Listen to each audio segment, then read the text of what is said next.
Good morning students. Genius public inter college की online class में आप सभी का स्वागत है। स्टूडेंट्स, आज की क्लास में हम लोग अपने पाठ्यक्रम में निर्धारित लेखक यशपाल जी द्वारा रचित लखनवी अंदाज नामक कहानी के विषय में जानकारी प्राप्त करेंगे। परंतु लखनवी अंदाज कहानी का विश्लेषण और अध्ययन करने से पहले कहानी के लेखक यशपाल जी के विषय में संक्षिप्त जानकारी प्राप्त कर लेना अति आवश्यक है। लेखक यशपाल जी हिंदी साहित्य के आधुनिक कालखंड के लेखक साहित्यकार माने जाते हैं, जिन्होंने हिंदी साहित्य में अपनी मार्क्सवाद से प्रभावित अनेक रचनाएं करके स्वयं को और हिंदी साहित्य को सुशोभित किया।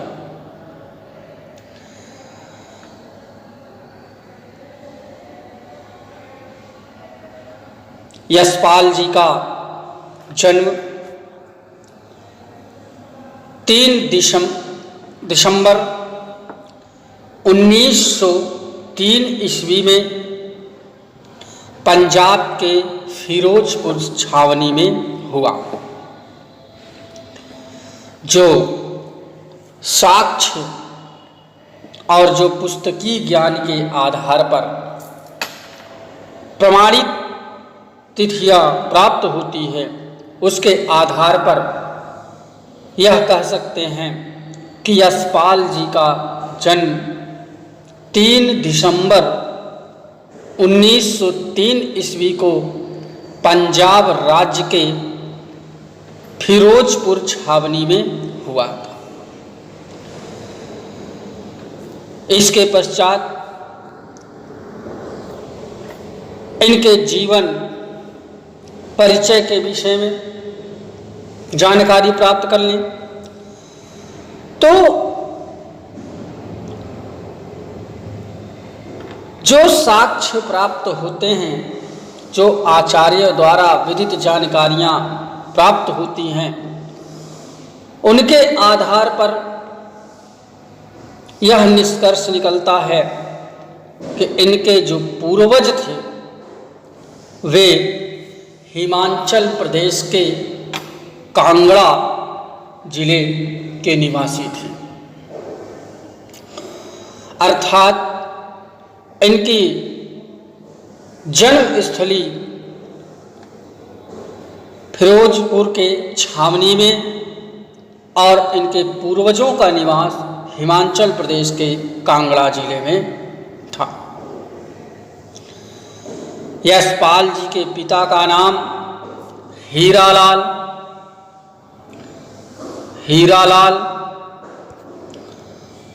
और माता का नाम प्रेम देवी प्राप्त होता है। नेक्स्ट आते हैं हम लोग यशपाल जी की शिक्षा को लेकर के। तो यशपाल जी की प्रारंभिक शिक्षा इनके पूर्वज के निवास स्थान कांगड़ा जिले के गुरुकुल में प्राप्त हुई। जैसा कि आप लोग देख पा रहे हैं नोट्स में कि प्रारंभिक शिक्षा कांगड़ा के गुरुकुल में प्राप्त हुई। इसके पश्चात सन 1921 ईस्वी में इन्होंने मैट्रिक की परीक्षा पास करके प्रथम श्रेणी में प्राप्त करके लाहौर के नेशनल कॉलेज से बीए तक की शिक्षा ग्रहण की। लाहौर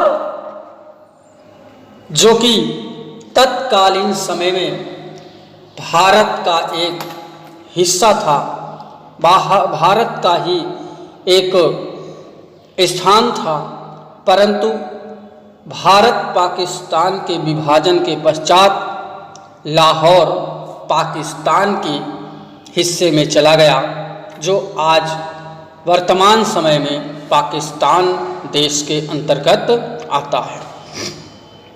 उसी लाहौर में नेशनल कॉलेज से यशपाल जी ने बीए तक की शिक्षा ग्रहण की। इसी कॉलेज में इनकी मुलाकात सुप्रसिद्ध क्रांतिकारी भगत सिंह और सुखदेव से इनकी मुलाकात हुई। साथ ही सौभाग्य इनके जीवन का यह रहा कि देश के एक और क्रांतिकारी लाला लाजपत राय इनके सहपाठी रहे और स्वदेश में अपने देश के लिए अनेकों प्रकार के आंदोलन में जम करके यशपाल जी ने भाग लिया। स्वाधीनता संग्राम की क्रांतिकारी धारा से जुड़ने के परिणाम स्वरूप वे अनेक बार जेल भी गए। माना जाता है कि इनको एक बार 7 भारतीय आंदोलन के आधार पर इनको जेल में ले गए और जेल में ही इनका विवाह प्रकाशवती कपूर के साथ हुआ। अनेकों बार इन्होंने देश की यात्रा भी की और साहित्यकार और प्रकाशक के रूप में, दोनों रूपों में साहित्यकार यशपाल जी का अपना वर्चस्व रहा और निरंतर समय परिवर्तन होते होते यशपाल जी ने हिंदी साहित्य में अनेक रचनाओं को देकर हिंदी साहित्य को गौरवान्वित करके सन 26 दिसंबर सन 1976 को अंतिम सांस ले ली। अर्थात 26 दिसंबर 1976 को यशपाल जी का देहांत हो गया। इस प्रकार से ये संक्षिप्त जीवन परिचय यशपाल जी के विषय में रहा। अब आते हैं इनके साहित्यिक विशेषताएं और रचनाओं के विषय में। तो सभी स्टूडेंट्स ध्यान दें, यशपाल जी की रचनाओं में आम आदमी के सरोकारों की उपस्थिति है। चूंकि आधुनिक काल की रचनाओं में विशेषता ही रही है कि वे आम आदमी को अपनी कविताओं में स्थान दिया। दूसरी बात, यशपाल जी की रचनाएं मार्क्सवाद से प्रभावित थी, जिसका प्रभाव स्पष्ट रूप से उनकी रचनाओं में झलकता है। उनकी रचनाओं में सामाजिक, ऐतिहासिक और पौराणिक तथ्यों के दर्शन भी प्राप्त होते हैं। लेखक यशपाल जी यथार्थवादी शैली के विशिष्ट रचनाकार हैं। सामाजिक विषमता, राजनैतिक पाखंड और रूढ़ियों के खिलाफ उनकी रचनाएं मुखर होती हैं। उन्होंने अपनी रचनाओं में जीवन की वास्तविकता के निकट के यथार्थ जीवन का वर्णन किया है। ऐसी साहित्य और भाव प्रधान रचनाओं में यशपाल जी का कहानी संग्रह ज्ञानदान, तर्क का तूफान, पिंजरे की उड़ान व दुलिया फूलों का कुर्ता उल्लेखनीय है। यशपाल जी का झूठा सच उपन्यास भारत विभाजन की त्रासदी का मार्मिक दस्तावेज है। अर्थात यह जो झूठा सच नामक इनका उपन्यास है, इसमें लेखक यशपाल जी ने जब भारत का विभाजन हुआ उस समय जो त्रासदी हमारे देश में दिखाई दी, जो समाज में देखने को मिली, उसका एक मार्मिक दस्तावेज आपको इससे प्राप्त होगा। अमिता, दिव्या, पार्टी कामरेड, दादा कामरेड, मेरी तेरी उसकी बात, अनेक अन्य प्रमुख उपन्यास यशपाल जी की हिंदी साहित्य में सुशोभित होती है। संस्मरण और विचारात्मक निबंध के क्षेत्र में भी यशपाल जी की लेखनी चली। इसके पश्चात ध्यान दें कि इनकी रचनाओं का जो कला पक्ष है, कला पक्ष की दृष्टि से ध्यान दें तो यशपाल जी की रचनाओं की भाषा शैली में स्वाभाविकता एवं व्यवहारिकता का गुण विद्यमान है। उनकी भाषा अत्यंत सहज, सरल और पात्रानुकूल है और अपनी रचनाओं में वर्णनात्मक संवाद प्रधान प्रभावशाली शैली को अपनाया है। उन्होंने विषया अनुकूल उर्दू और अंग्रेजी के शब्दों का भी प्रयोग किया है। विशेष बात यह रही है कि यशपाल जी ने आम आदमी की भाषा का प्रयोग करने के कारण यशपाल का साहित्य जनसाधारण में अत्यंत लोकप्रिय रहा है। अर्थात जो भी रचनाएं आप इनका अध्ययन करेंगे उसमें आप ध्यान देंगे कि इनकी भाषाएं बड़े सरल, सहज और ग्राह्य है। कहीं भी आपको ऐसे शब्दों को, क्लिष्ट शब्दों का प्रयोग नहीं मिलेगा जिससे आपको उनकी भावनाओं को समझने में किसी भी प्रकार की कोई कठिनाई होगी। इस प्रकार से यशपाल जी का जीवन परिचय, साहित्यिक परिचय और उनकी रचनाओं के विषय में हम लोगों ने जानकारी प्राप्त की। अब इसके बाद हम लोग आते हैं यशपाल जी की जो कहानी है लखनवी अंदाज। संक्षिप्त रूप से उस कहानी का क्या उद्देश्य है और उस कहानी का क्या तात्पर्य है, किस उद्देश्य से उन्होंने यह कहानी को लिखा है, इस पर भी विचार कर लेना अति आवश्यक है। तो सभी स्टूडेंट्स ध्यान दें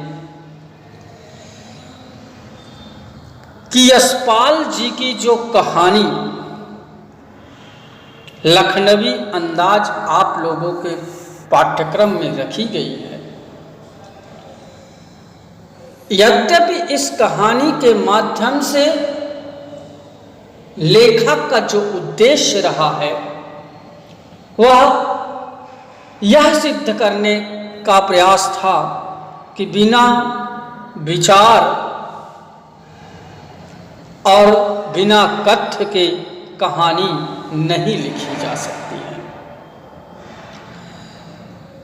परंतु एक स्वतंत्र रचना के रूप में इस रचना को पढ़ा जा सकता है। और साथ ही उन्होंने एक लखनवी नवाब के माध्यम से इनकी कहानी का जो प्रमुख पात्र लखनवी नवाब साहब हैं, उनके माध्यम से इन्होंने पतनशील सामंती वर्ग पर एक कटाक्ष किया है, व्यंग्य किया है कि जो वास्तविकता से अनभिज्ञ है। अर्थात इससे यह भी पता चलता है कि इनकी लखनवी अंदाज जो कहानी है ये समाज के उस दौर में लिखी गई जब हमारे देश में सामंती वर्ग का पतन हो रहा था। सामंती वर्ग वे होते हैं जो पूंजीपति लोग हैं, उद्योगपति लोग हैं, बड़े बड़े धनवान लोग हैं। ऐसे लोगों को सामंती वर्ग के अंतर्गत रखा गया।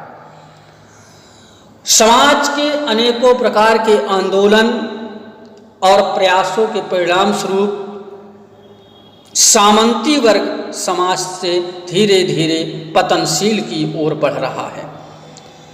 ऐसी दशा में भी वे सामंत अपने अमीरी का, अपनी बनावटी जीवन शैली के आदी हो चुके हैं।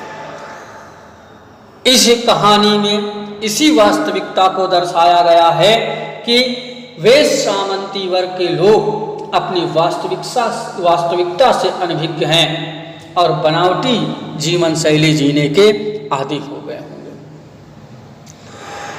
साथ ही इस कहानी में यह भी आप ज्ञात करेंगे कि समय में परिवर्तन होने के बावजूद भी आज का समाज ऐसी परजीवी संस्कृति को देखा जा सकता है ना। अर्थात इस समय में भी, वर्तमान काल में भी परजीवी संस्कृति को देखा जा सकता है। कुल मिलाकर के कहने का तात्पर्य है कि इस पाठ में जब आप लोग पढ़ेंगे तो एक लखनवी साहब हैं, यद्यपि उनके अमीरी ठाट बाट के जीवन शैली जीने का अब वो दौर उनके पास न रहा, अब वो अमीरी न रही, ना अब वो शान शौकत रही, परंतु फिर भी वे अपनी अमीरी के बनावटी जीवन को जीने के इतने आदी हो गए हैं कि वो समाज में किस प्रकार से अपने क्रियात्मकता को दिखाते हैं कि खीरा को लेकर के काट करके उसमें नमक इत्यादि लगा करके सूंघ करके फेंक दे रहे हैं। इससे वह अपने अमीरी को दर्शा रहे हैं। तो इस प्रकार की आप लोग कहानी का अध्ययन करेंगे और पतनशील सामंती वर्ग के वास्तविक जीवन के बारे में भी आप लोग जानकारी प्राप्त करेंगे। सभी स्टूडेंट्स